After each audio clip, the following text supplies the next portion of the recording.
Tim pemenangan pasangan Askolani Neta Indiani meyakini jika pasangan Asta akan dapatkan suara 80% di pilkada mendatang di wilayah Air Saleh.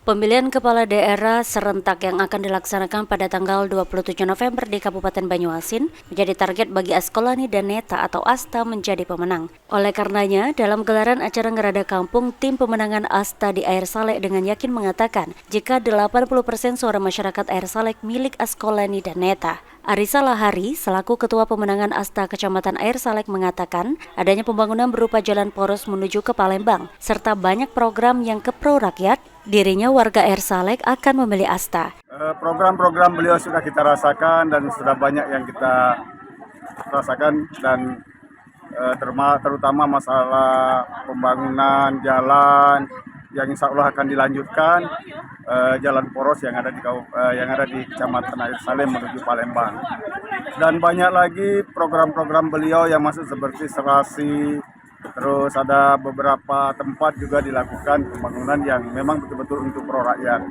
Jadi kami masyarakat Air Saleh berharap agar Pak Askolani terpilih nanti bisa melanjutkan itu, dan kami yakin kami Air Saleh akan memenangkan minimal 80% untuk Pak Askolani dan Ibu Neta. Terima kasih. Sementara itu Askolani selaku bakal calon Bupati Banyuasin mengatakan jika para pendukungnya tidak boleh menghina lawan politik. Jadi syukur alhamdulillah sekarang di Kecamatan Air Saleh luar biasa dalam rangka menyambut pemilihan kepala daerah di 133 ada. Kita sambut dengan 104 dengan makanan rakyat bersama Pal TV Palembang. itu bukan kupon itu. Saya merasa sangat senang, bahagia, bangga pada hari ini masyarakat itu bukan pagi tadi itu.